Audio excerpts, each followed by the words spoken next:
Rogamos ao Senhor Deus Todo-Poderoso enviar-nos bons espíritos para nos assistirem, afastar aqueles que possam induzir-nos ao erro e dar-nos a luz necessária para distinguirmos a verdade da impostura. Afastai também, Senhor, os espíritos malfazejos, encarnados ou desencarnados, que poderiam tentar lançar a desunião entre nós e com isso tentar desviar-nos da caridade e do amor ao próximo. Se alguns procurarem penetrar neste recinto, fazei, Senhor, que não encontre acesso em nossos corações. Bons espíritos, que vos dignais vir instruir-nos, tornai-nos dóceis aos vossos conselhos. Afastai-nos de todo pensamento de egoísmo, de orgulho, de inveja e de ciúmes. Inspirai-nos a indulgência e a benevolência para com os nossos semelhantes, presentes ou ausentes, amigos ou inimigos. Fazei, enfim, Senhor, que pelos sentimentos que nos animarem, possamos reconhecer a vossa salutar influência. Dai aos médiuns que encarregardes de nos transmitir os vossos ensinamentos a consciência da santidade do mandato que lhes é confiado e da gravidade do ato que vão praticar, a fim de que o façam com o fervor e o recolhimento necessários. Se estiverem entre nós pessoas que foram atraídas por outros sentimentos, que não o do bem, abri os seus olhos à luz e perdoai-as, como nós a perdoamos, se vieram com intenções malfazejas. Pedimos especialmente ao nosso Deus Todo-Poderoso e aos nossos guias espirituais, para nos assistir e velar por nós, hoje e sempre. Que assim seja. Ao início a nossa leitura, estou com o Evangelho segundo o Espiritismo, de Allan Kardec, por Cláudio Damasceno Figueiredo Júnior. O capítulo de hoje é o 25. Busquem e vocês encontrarão. Item 1 e 2. Ajudem-se que o céu os ajudará. Peçam e vocês receberão. Busquem e vocês encontrarão. Batam a porta e ela se abrirá. Pois todo aquele que pede, recebe, e quem procura, acha. E para aquele que bater a porta, ela se abrirá. Qual é o homem dentre vocês que dará ao seu filho uma pedra se ele pedir um pedaço de pão? E se ele lhe pedir um peixe, lhe dará uma serpente? Se vocês, sendo maus, como de fato são, conseguem dar coisas boas a seus filhos, com muito mais razão, o Pai que estás no céu dará os verdadeiros bens àqueles que os pedirem. Do ponto de vista terreno, o ensinamento busquem e vocês encontrarão é semelhante a este: ajudem-se que o céu os ajudará. É o princípio da lei do trabalho e, por consequência, é também o princípio da lei do progresso, uma vez que o progresso é o fruto do trabalho. Para que exista progresso, todas as forças da inteligência humana devem ser colocadas em ação. No início da humanidade, o homem apenas usou sua inteligência para procurar alimentos, para se proteger das tempestades e para se defender dos inimigos. Deus, querendo diferenciar o homem dos animais, deu-lhe o desejo incessante de buscar sempre o melhor para si. É esse desejo que o conduz às descobertas, às invenções e o aperfeiçoamento da ciência, pois é a ciência que vai lhe proporcionar o que lhe falta.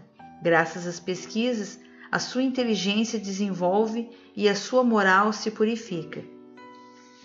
As necessidades do corpo vêm antes das necessidades do espírito. Depois do alimento material, ele necessita do alimento espiritual.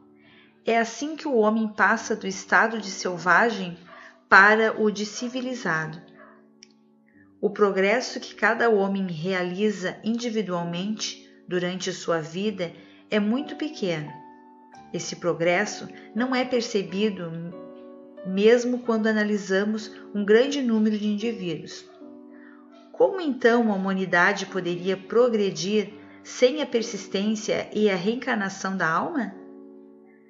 Se as almas deixassem a Terra todos os dias para não mais voltar, a humanidade não progrediria, pois somente seres primitivos encarnariam incessantemente e teriam que fazer tudo de novo e aprender tudo outra vez.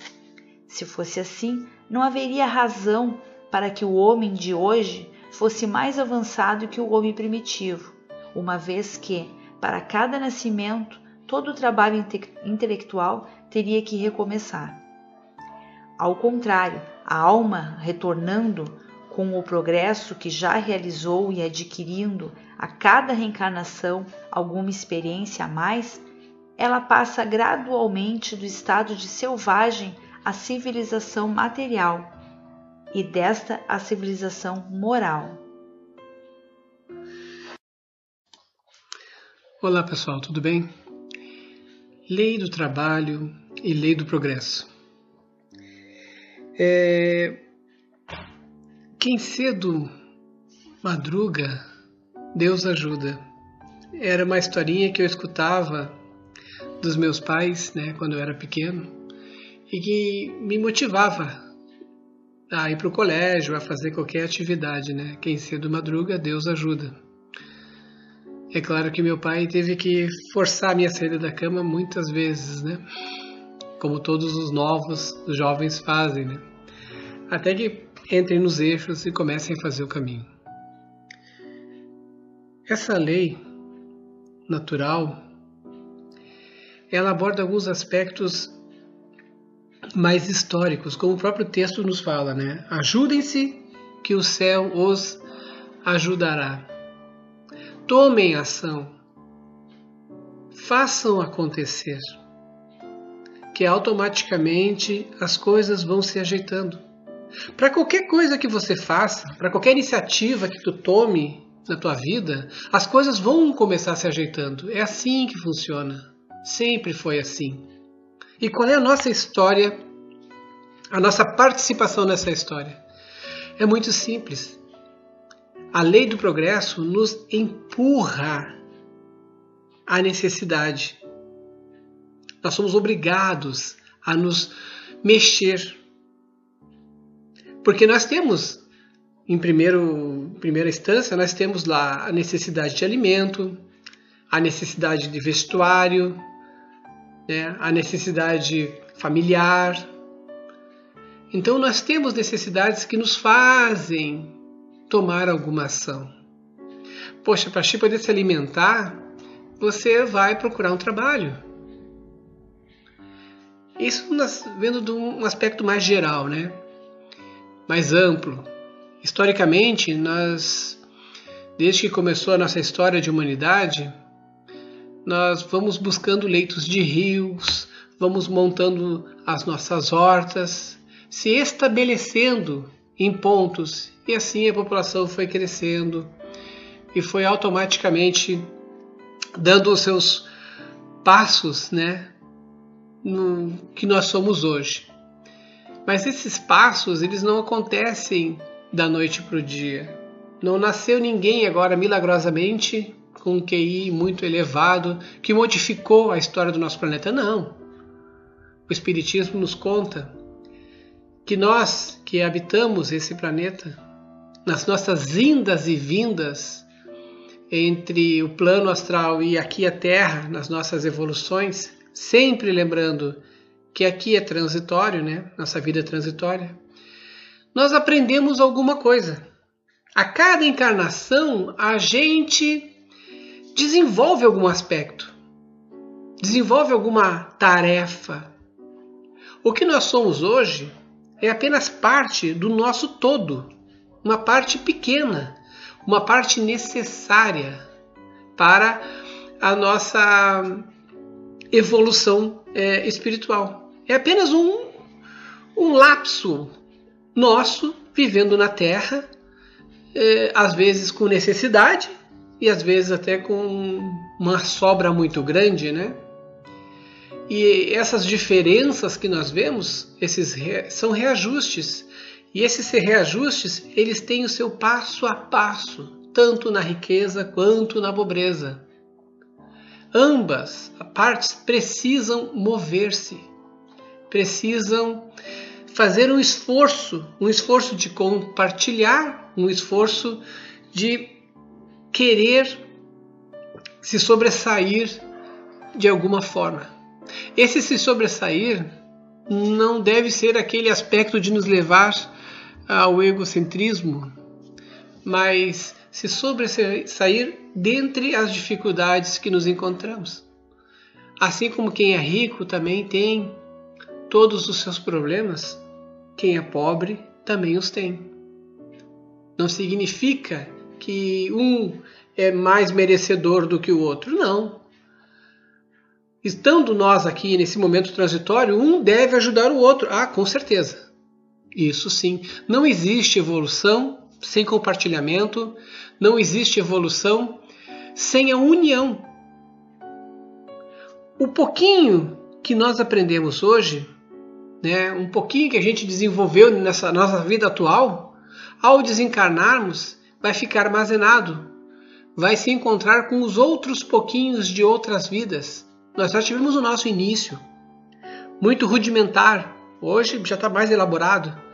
Na próxima encarnação, nós já vamos ter uma quantidade maior de informações, até algumas oriundas do plano espiritual, né? Quando a gente estava lá no plano, a gente fez mais um pouquinho de aperfeiçoamento. Isso também depende, né? Porque as encarnações, elas podem ser questões de segundo quanto até seculares, né?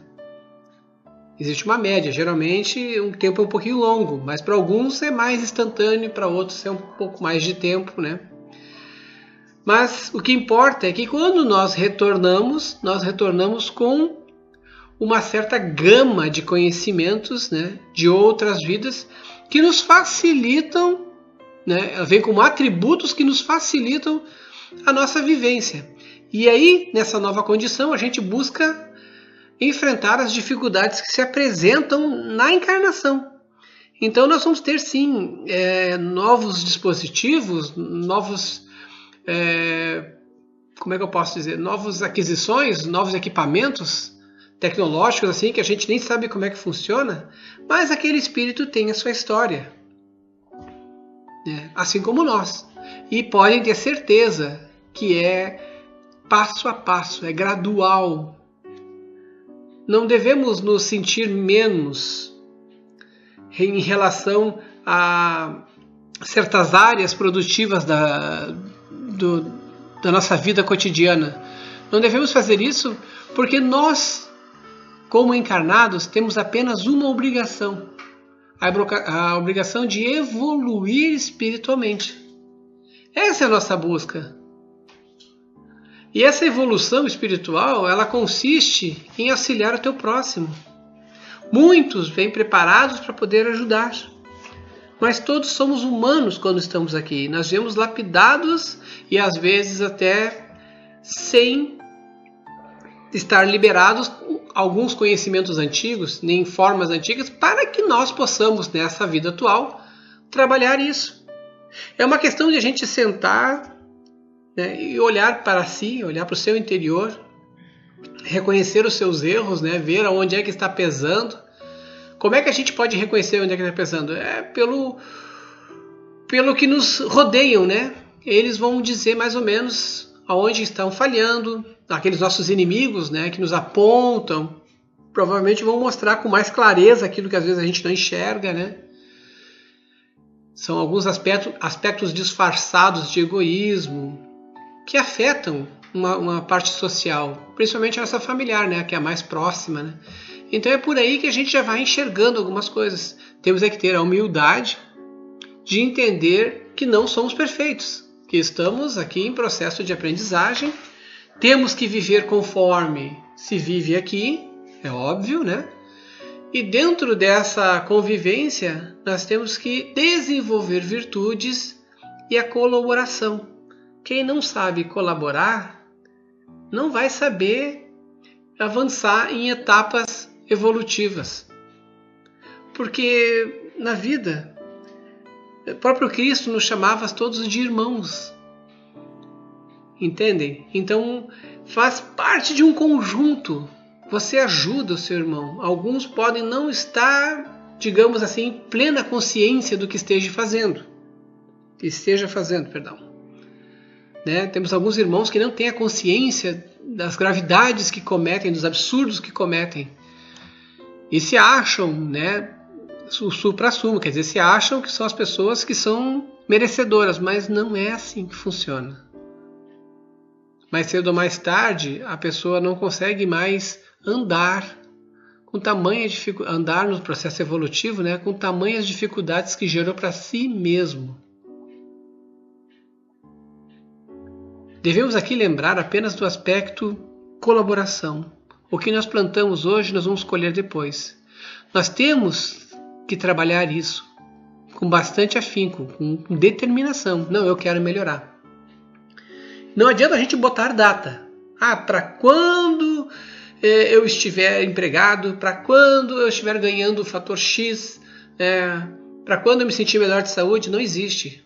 O corpo que você tem é a ferramenta que era para você ter, que está disponível para você, para sua evolução, para sua restituição. Lembre-se, isso não é você, isso é o teu estado agora. Teu espírito é diferente. Você está assim agora. Estou com esses problemas, estou aqui. Não tem objeções aí, Não tem obstáculos, perdão, aí. Você está com as ferramentas que deveria de estar para o teu processo evolutivo. Ore para Deus, reze, mantenha esse vínculo aberto sempre e pense que tem que progredir, tem que avançar. É assim que nós construímos a nossa história. É por isso que existem as escolas. São os conhecimentos que nós deixamos na Terra para que a gente possa passar de geração para geração, para outros irmãos, ter as mesmas possibilidades de verem todos os princípios, de verem todas as descobertas, tentarem entender mais. Isso é compartilhamento. Devemos sim buscar os estudos, devemos. Devemos buscar o conhecimento, assim como o Espiritismo, buscar o conhecimento da nossa parte espiritual, sim. Nós devemos de ler mais, de buscar a história para ver como é que funciona, para entender. Isso faz a diferença, desperta em cada um de nós um ser novo, absoluto, único, como nós somos. Cada um é único nesse planeta. Não vai ter uma outra Janete igual. Não, ela, somente ela. Do jeito que ela é, da forma que ela é, do jeito que ela pensa, como ela age, é exclusivamente dela. Não vai ter uma outra pessoa igual. E ela tem as dificuldades dela, tem os obstáculos dela, os problemas dela, que ela vai ter que resolver. Tá? Essas determinações, a gente pode chamá-las de virtudes, que é o que nós vemos o tempo todo nos nossos evangelhos lá, né? O assunto que a gente conversa, né? São os aspectos das nossas virtudes. O que nós temos que trabalhar mais? Mas não basta só trabalharmos nas virtudes. Temos que combater aquilo que nos destrói, que nos afeta. O egoísmo, o ódio, a vingança, o ciúme, a preguiça. Nós não podemos esperar que as coisas caiam no nosso colo, que as coisas nos cheguem. Nós temos que ir atrás. Eu preciso me mexer, eu preciso fazer acontecer. Que seja sempre um convite para vocês a se manifestarem, a buscarem, a lerem, a pesquisarem, a estudarem, a se esforçarem, não importa a condição que estejam.